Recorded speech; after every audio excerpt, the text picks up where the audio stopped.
Seattle music scene is overflowing with great bands, artists, and personalities. It is one man's mission to pull them away from their important work to put them on display for your entertainment. That place is the Ultra Nast Podcast. And now, he never has any money, but at least he can't dance. At all. He puts the eat in Seattle, your chubby yet sexually attractive host, Terrence Leroy Jenkins.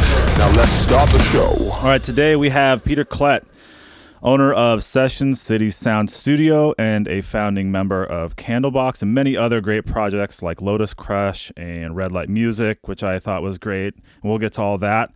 Thank you for being on the podcast today, Peter. Yeah, man, no problem, Terry. All right. So let's talk about this studio. It's in St. Petersburg, Florida. Is that correct? Yes, it's actually called City Sessions. Oh, God, I messed it up from the beginning. City Sessions Sound. Right. And so from the pictures I've looked through, it's got like a really rock and roll vibe, really kind of comfortable club kind of vibe, and, you know, it's really low key. I guess tell us what made you want to kind of go really deep into starting a studio and working with other musicians and playing the part of the producer or the engineer.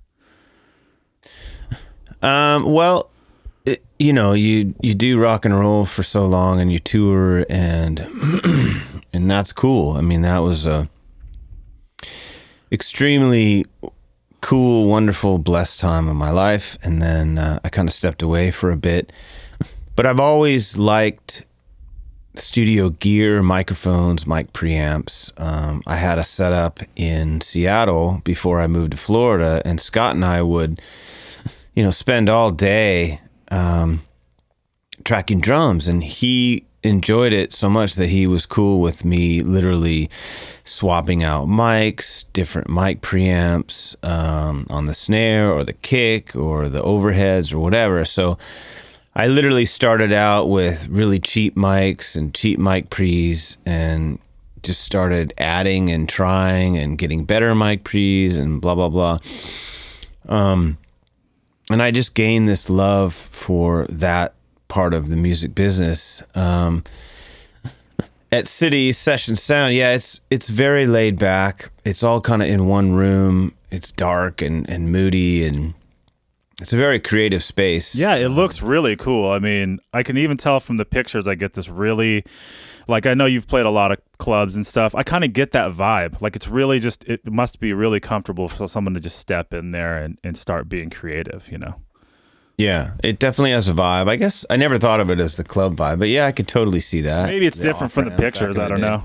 Oh, yeah, definitely. I mean, that place still exists. It has that black walls and things. Yeah, totally. I got that vibe. The amps kind of stacked up, and I don't know if it's like that all the time. That was just a few of the pictures I saw, but yeah, I mean, I love that. I mean, studios, anybody can have a space with microphones and preamps and all that kind of stuff. Really, people go back to places for a vibe, for a feeling of creativity, for the producer they're working with or the person owns it or whatever. People like to feel comfortable, and they like to feel like there's not anything kind of hindering them. And lighting and and stuff on the walls and stuff, it's weirdly enough has a lot to do with that. And I think I agree. Yeah, man, totally. Like, I was just at Robert Lang's studio yesterday. I was just gonna bring that up. Yeah, I was there yesterday talking with him, and of course, you're all over the walls there with your other members of Candlebox, Scott and everyone else, and it's weird that Scott was like, hey, Peter Klett. I'm like, fuck, of course I know who that is. I was like, okay. So then, yeah, it's weird that I already had the schedule to go there to talk with him. And I just thought it was weird. Maybe the world is so strange sometimes like that. But in that place, it's got this really like insane drum room. It's hard to explain to people if you haven't been there, but it's got rock on the walls. Not rock, but like it's like granite. Brick. Yeah, it's like brick. It's like big rocks. It's like a brick rock kind of thing. Yeah, and that's literally to keep the surface uneven so the reflection isn't straight back. Yeah, you would think that with all that kind of hard surface, you would have a lot of problems, but it just has... Well, it's the same at London Bridge. They have a brick wall that they set the drums in front of a lot of times, at least back when we did our record. And I would have thought the same thing, but it's the fact that the bricks have those, the slits between the bricks and the uneven surface. Apparently it soaks it up good, but the reflection that it does give is what you like and want. Right. I know Steve Albini is famous for having his studio with brick walls all over the place as well. Kind of gives him that like short slapback reverb that is like famous for, I think Bush's Razor Blade Suitcase was done there. And there was a couple other albums. I mean, In Utero was done by him. I don't know if it was done there, but he's got that famous drum sound where he doesn't rely on like a outside reverb. If he does, not very much, he's using a lot of the actual room. And as an engineer, I've always admired him for being so like true to the craft, and using the room mics and getting it good at the source. He's a great inspiration. But yeah, no, that studio is the same way. It's the room sounds really dense, and there's a lot of low end in there somehow, and it's just really, really, really cool vibe. And that's kind of what I was mentioning is it's got this really kind of creative vibe. You're almost stepping out of the world or something when you go downstairs in there, and it just feels great, Yeah, it's cool that it's literally built into a hill. Yeah, didn't he say that literally inside this hill at one time?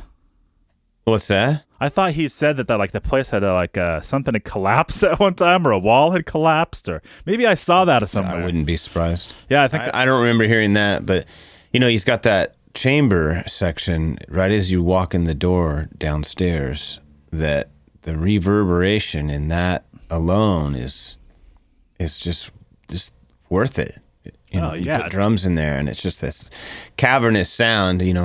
Well, obviously, the big, humongously high ceiling. I mean, he's got a big grand. You've got the main drum room, the main live room, but there's also just inside the door. It goes straight up into the rocks. Oh yeah, no, because you step into the one you're talking about between the control room and the live room.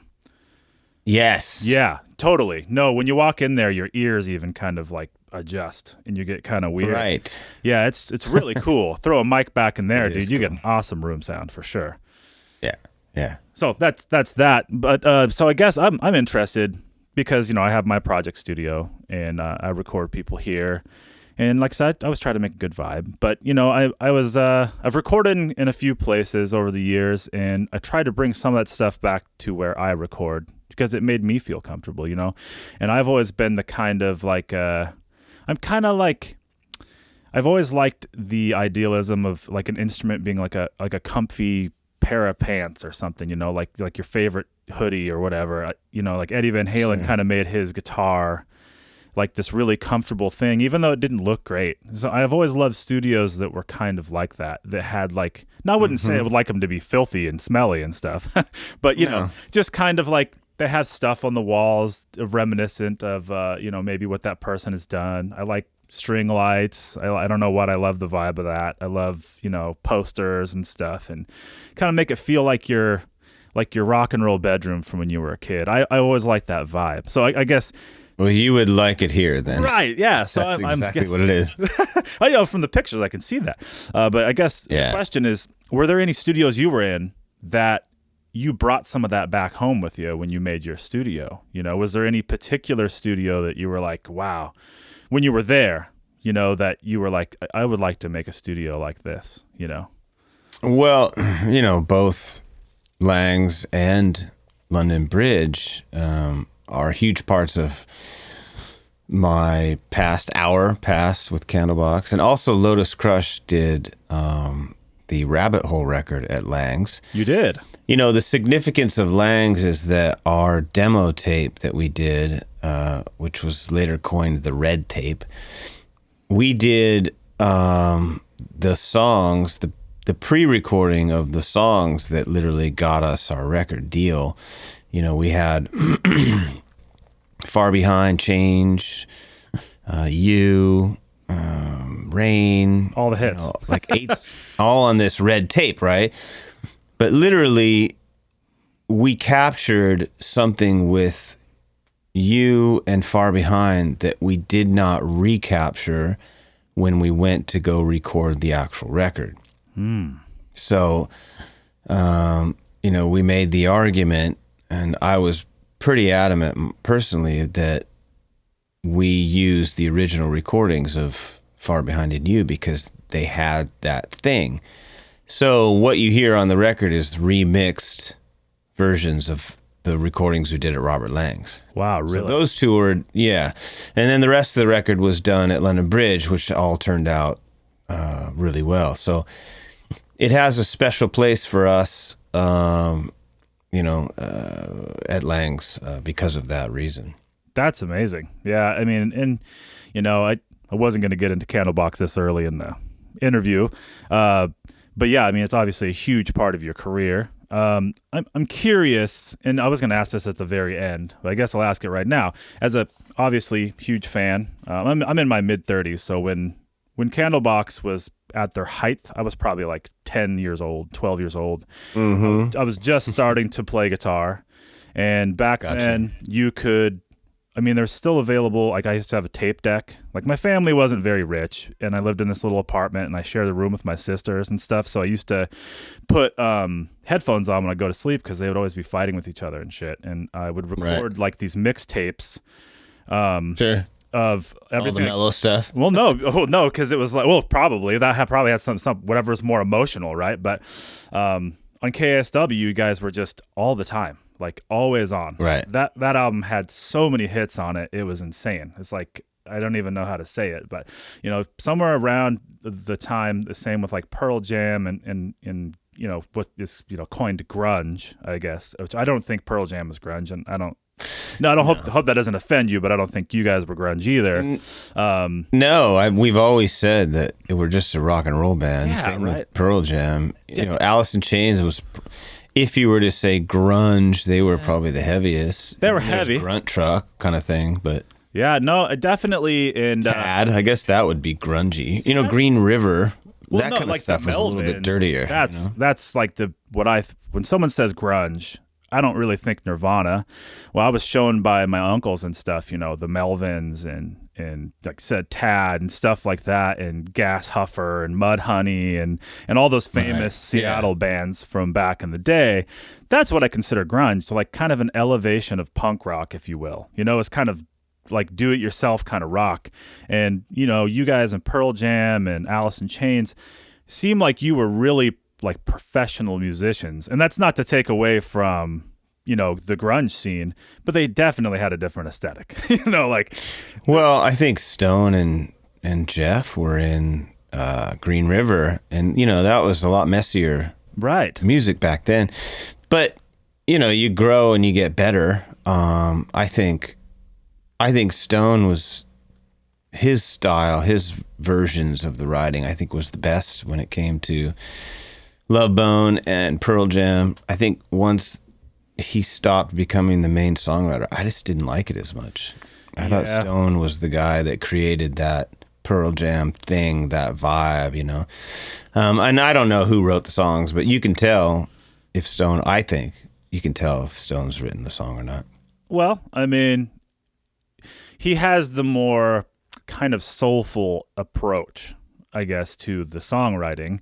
And it's not so just like flying at the seat of your pants. Like Pearl Jam's has got that kind of very much divide in the songwriting. There's either songs that are very punk rock sounding in a way, or you have these really beautiful compositions where there's really thought out parts. And you're right. I always gravitated towards the more kind of emotional, beautiful side of Pearl Jam, and not so much, like This Is Not For You and all those songs. There was like all this kind of stuff going on, which those songs are great. That was more Eddie, I think. Well, yeah. Well, there you go. That makes the most sense. Yeah. But yeah, I grew up around all that stuff, and I always wondered so you recorded that Robert Lang's, obviously. On that solo, I must have played the beginning of that riff because I didn't have the internet and I didn't have tab books and whatever. So I just have to pluck stuff out by ear, and I would get kind of close. Sure. But that song, Far Behind, the beginning riff and the guitar solo always stuck out to me as just like incredible. Like when you wrote that, Did you know that was going to be a hit? Like when you were writing that in your bedroom or wherever you were? I mean, because I'm always interested. I write songs, and sometimes I think this is the one that's going to connect with people. And I'm always almost wrong. But then I hear other people who, like, they knew it was going to be the hit. I mean, did you know that when you wrote that? Or? Well,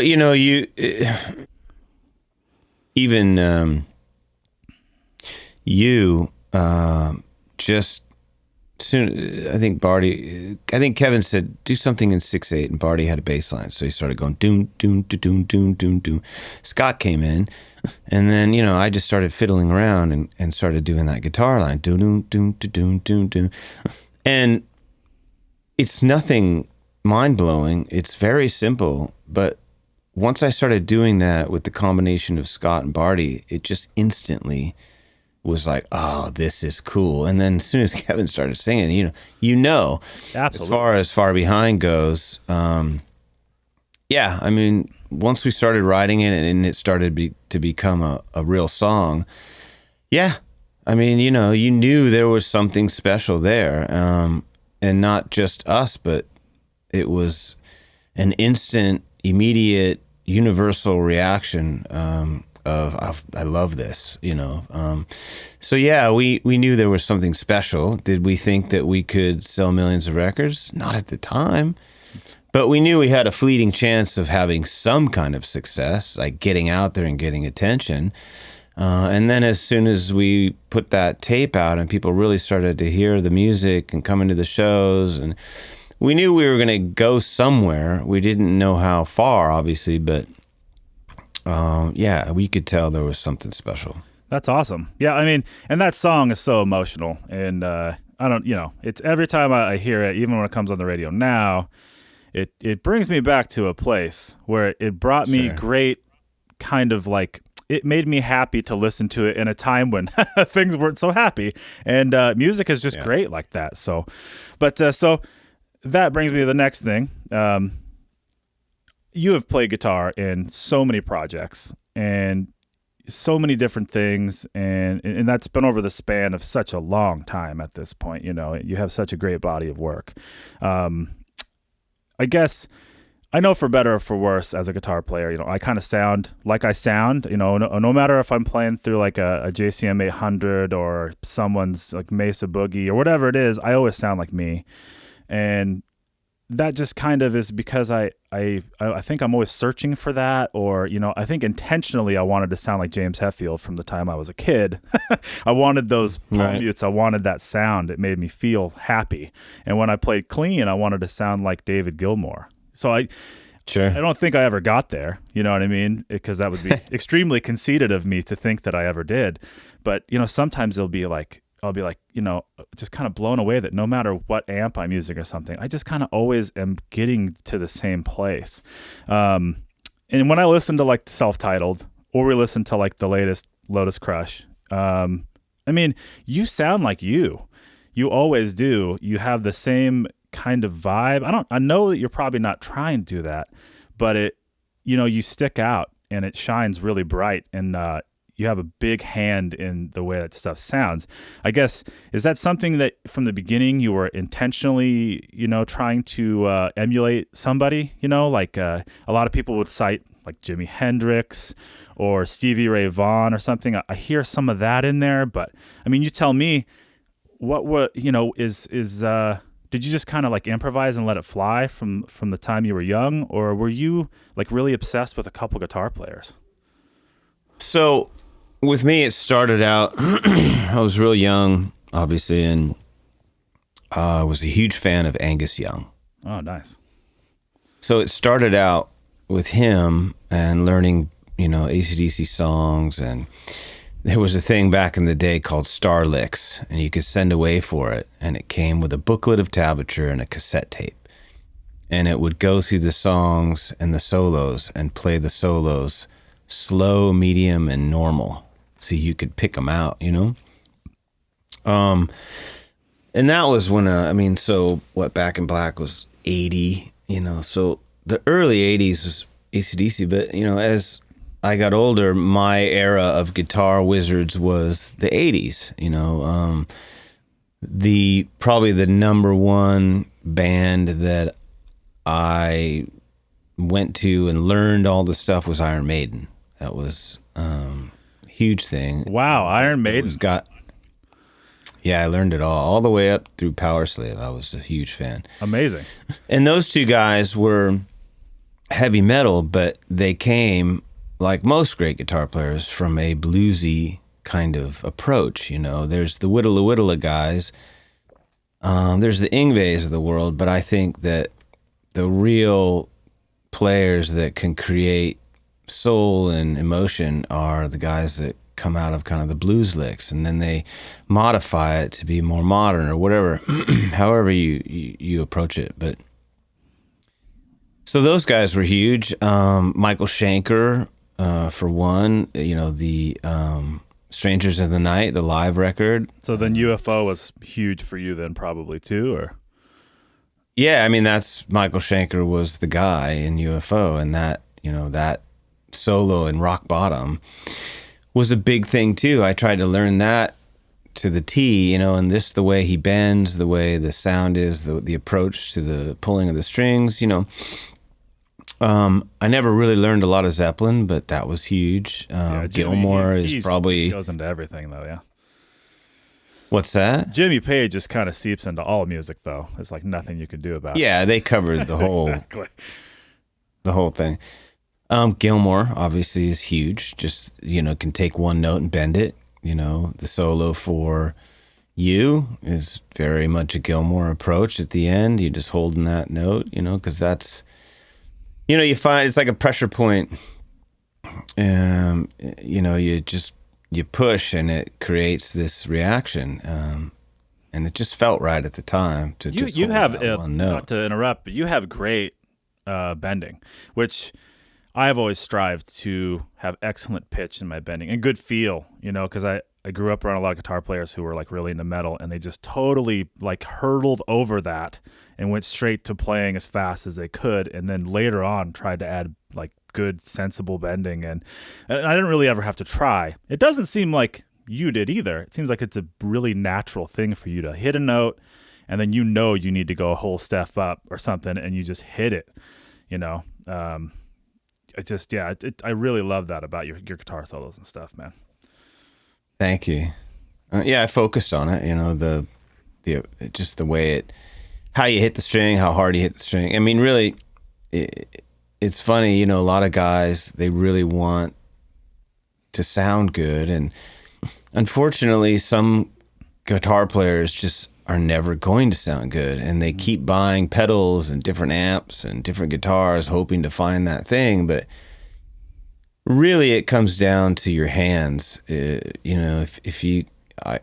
I could probably take any amp and somehow, some way make it sound decent, and that's really on how you approach it and how you play and the way you hit the strings and how you adapt to the gain that the amp has, how the low E is buzzing as opposed to the high strings. And so you literally approach how you pick the strings differently according to the amp. And I think those things are important. I think that for a new guitar player should turn on the radio, make sure you're tuned to standard E and start soloing to whatever song comes up. Because therefore you're going to have to find your way, And that's what I did. I just sat for hours and just soloed to the radio. Whatever song came on, I would find where it was, where I needed to be, and just do my thing. So, I took a few lessons. I wanted to learn some solos, but mostly it was just sit in my bedroom and play. Let's talk about Lotus Crush. Very kind of reminiscent of a lot of the other stuff you've done, but your singer, Terry, is insane. I mean, he's just the talent of that guy is incredible. What a range, what a personality. He's got a great look. Yeah. He's very rock and roll. And this is like really Lotus Crush in both albums, Rabbit Hole and Half-Light Morning. They have really similar aesthetics to them to me, and the aesthetic reminds me of like really British kind of vocal melodies. They're really chosen. Well, he's Scottish. Scottish, yeah. So I was going to say, you shine through when the guitar breaks come through, and definitely I can hear that in there, a very alt rock type of thing. But it almost just doesn't matter when he starts to sing. It gets very British rock, and it's very like pleasing to listen to. I guess the question was, I mean, do you think his Scottish heritage is really just really the sound of the band to you when you listen to it, or is that something that afterwards you were like, oh wait, this doesn't sound as much like me as I thought? Well, obviously, having a different singer changes the element. It's the same with Apollo Under Fire, which Donald Carpenter was the singer, and then Red Light Music, where I was singing. You know, it's amazing. I love that. Thank you. Yeah, that's great. Well, we'll get to that. So Lotus Crush, we were talking about that. Sorry.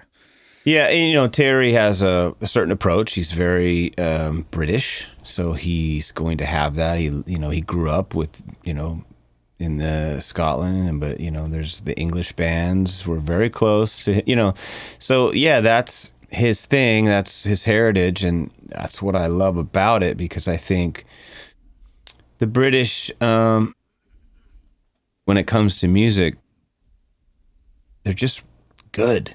They just know how to pick the right melodies, the chord changes, just even the mixing and the sound of their records. It's just, they're just good when it comes to music. I'm not sure if that's because that generation, you know, before Terry and I, but you know, back in the Zeppelin days, and these kids would have to take choir or take piano lessons or do something in music. You know, it was just kind of ingrained in them. I don't know, but I've always thought that it has something to do with them just being less afraid of being zany, and kind of there's less like in our culture there's a lot of fear and insecurity, and there's definitely that everywhere, but I feel like for them, even their clothing, like, and I say there is like a broad thing. There's a lot of individuality there, obviously, but there's like, you'll see people dressed in a way that you just wouldn't be able to get away with here. And so I think their art is very less afraid of trying things, which I think leads to the discovery of kind of pushing things to the limits and then bringing them, you know, reining them back in to where they're just right, you know? Yeah. And I feel I totally hear that in this. Yeah, I could see that. The mentality of it is different. You know, Half Light Morning was done. Most of that was done at my house, and then Rabbit Hole was done, you know, the real way at Robert Lang's studio with an outside producer. You know, Half Light Morning mostly was done by us at my house, and then Kelly Gray, who did the first two Candlebox records, he mixed it for us, so it has, you know, the quality is better there.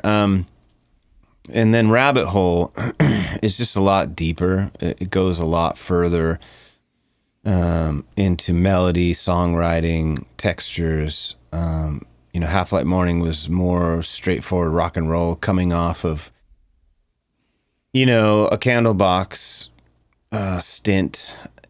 So that record came out in 2011. So we had done Into the Sun, you know, and I think at that time Kevin went to do the project with Live, and so Terry and I had a moment of time, so that's when we started doing these songs. And there's a difference in the records, but as far as Terry's approach, like you said, there's a certain consistency that runs through his style that brings the two records together, though they are very different in their own ways. But yeah, I really look forward to getting back with Terry and doing some more music. I don't know when that's going to happen, but it's always a good experience, and it's always great music. Yeah, no, and it's funny because I wrote out a couple like bullet points for myself in case I got rabbit holed. Not to, haha, but I tend to do that sometimes. So I always make myself some little notes. You just went through all my notes. No, but I was going to ask.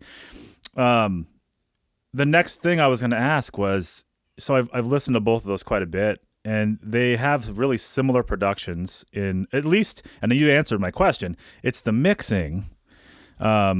Even though you did them both in different places, you guys all, aside from was Scott Mercado, he wasn't the drummer on the Rabbit Hole, or was he? He was. Oh, okay. He so you have a was. different drummer live now. Yeah, Scott had left, and we'd gotten. Okay, well that all makes drummer sense. for- So now the drums for me, I'm also a drummer, and what great drum sound. The use of compression on those drums and everything, it's really similar in both of them, and it's got a really soft, punchy sound to it. Credit to Kelly for doing such a great job on that, obviously, and just a great overall aesthetic. What an open, great sound both of those have.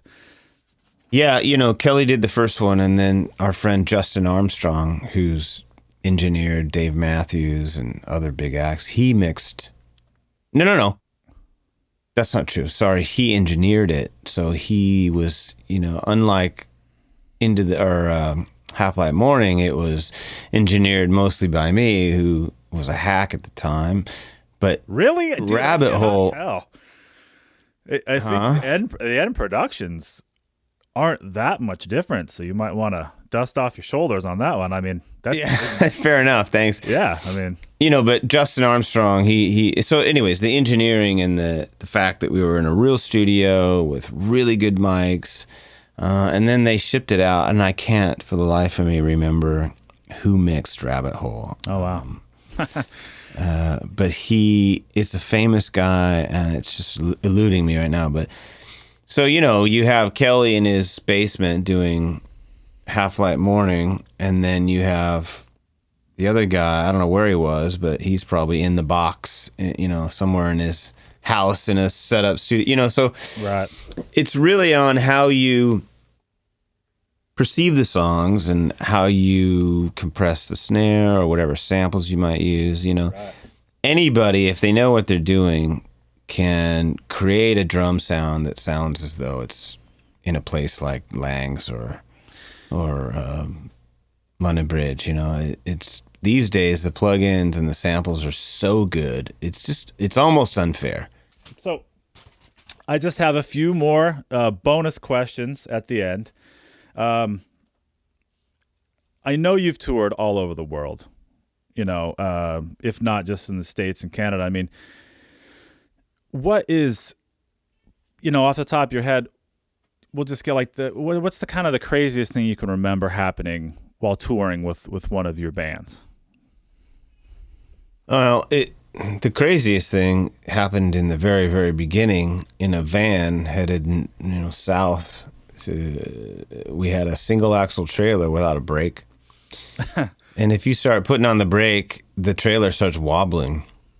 And so we're going down I-5 just outside of Mount Shasta, past the semi, and he's putting on the brake, and that trailer started shaking and wobbling back and forth, and before you knew it, we had spun completely around, and we're on the other side of the freeway facing north. Oh my God. And we went through the middle of the freeway lanes where it dips, and the van stayed upright, and I mean, literally it could have been over before it ever started.